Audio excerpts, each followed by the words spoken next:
Well, basically it's just impossible. It cannot work in the vacuum of space. It's just impossible. Physically, it's impossible.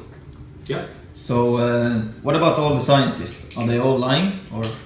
The thing is that we have understood the word scientist wrong. Look, I'm a scientist. I'm a mechanical engineer, and I have a master's degree in technical physics. And I work as a research and development scientist. But when you say a scientist, you think that these guys are out there and they're just exploring the universe and trying to find the secrets of the universe. No, it's not like that. They pay us to do certain things, certain tasks. And if they don't pay me, I'm not gonna go search those stuff.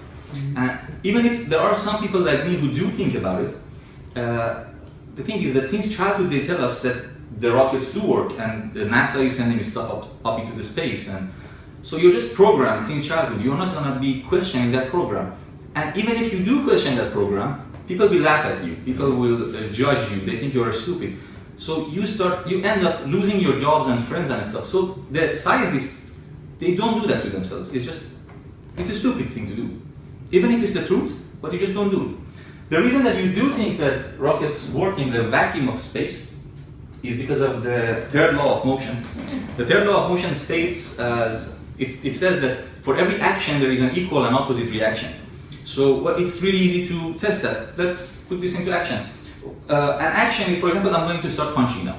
So I'm punching and I don't feel any reactions. Do you see reaction? I don't feel any reaction. But then I start punching the wall. I feel the reaction. I mean, you can try it. You feel the reaction. If it starts hurting, and if I punch harder, it's gonna bleed, and if I punch even harder, it's gonna break my bones. So it seems like the third law of motion, when in order for you to get the reaction, the equal and opposite reaction, you have to apply your action on something. If it's nothing, then you don't get the reaction. For example, if I'm now pushing myself, okay, I'm pushing my hand, and no reaction, I don't feel any pushback. But then I push the wall, and I feel the pushback. So you cannot just push nothingness and expect something to happen.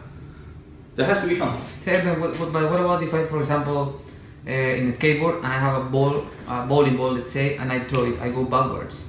So look, when you are standing on a skateboard and then you are pushing a 15-pound bowling ball, that 15-pound bowling ball has a static inertia. It means it wants to stay static, it doesn't want to move. So when you're pushing that, you're pushing yourself back. If you think that the third law of motion works in these kind of cases, then you can just throw a pen. Just see if you go backwards when you're throwing a pen. Throw a balloon, throw a light object. And yeah, cool. So you have a balloon and you can push the balloon and see if you go back. Or a ping pong ball. It doesn't happen. The same thing when you're pushing a car. You know, have you ever tried it when a car is broken and you're pushing it? At the beginning it doesn't move. It's heavy. And then after some time it just moves slower. It got out of that static inertia. It's now moving, so it's easier to push it. It's not that difficult. So in order to get this reaction, you have to push against something. Otherwise, it's not happening. This guy, the reason it goes up is these high velocity and hot gases that exit the exhaust of the rocket engine will push against the ground first, and then it takes off and it goes up. The air down here becomes thinner. But even if it's thinner, the speed of these gases will turn that thin air into a barrier. You know, when you're, for example, driving in the highway and you stick your hand out of the window and you feel this pressure, and the faster you go, the more pressure you feel? That's the same thing. Even if your hand is small, when the speed is high, the pressure increases. It becomes a barrier. The same thing in here. It pushes these hot gases and high velocity gases down. Even if it's thin, it still creates a barrier out of them. So as long as there is air or thin air, the rockets do work, but when it goes out in the vacuum of space where there is nothing, then it's nothing. You can push it and nothing will happen. This is easy to test actually. Look, you can get a simple drone and just put it on the ground, accelerate it, so it lifts up from the ground and hovers at 20 centimeters. Do not touch the accelerator anymore. Just put a cardboard sheet under the drone and just lift it up. When you lift it up, the drone starts coming up also, and it maintains the same 20 centimeter distance between the bottom of the drone and the sheet. And the moment you take the sheet out, you take it away, the drone just drops down, hits the ground, and the hitting the ground happens due to inertia. Hits the ground, comes up and maintains the 20 centimeter distance. So based on these observations, based on what I just showed you, pushing, punching, and the drone, which I can show you actually, we can go outside and I can demonstrate this. It's impossible for the rockets to work in the vacuum of space. It just doesn't happen. The paired law of motion happens when you apply your action on something and that something can react to you. When there is nothing, there is no reaction.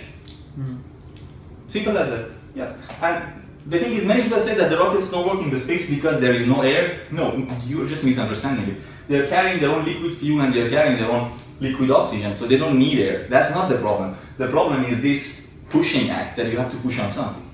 So you will say that they don't move. They cannot move up in the outer space. When you're in a vacuum, no. This doesn't produce any thrust. Even if it's like it's producing its own fuel, it wouldn't move. It wouldn't move at all. Because as I said, you have to push against something in order to feel that reaction. And back here is a vacuum now. I mean, everywhere is a vacuum in the space. So there's nothing to push against, and done. It's just not happening. So yeah, we can actually go outside and try the drone thingy. So I'm not a good pilot, so I have to try to balance it first. But let's try our best. Okay, there we go.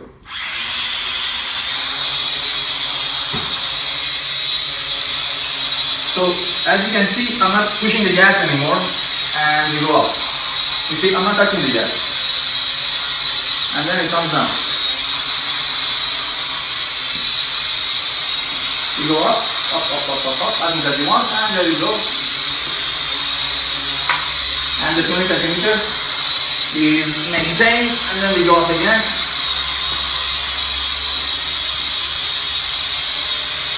You see, it means something to push against, otherwise it drops. Yep, simple as that. Based on this, you can see rockets just cannot work in the vacuum of space. It's done. There is nothing you can say about this. It's over.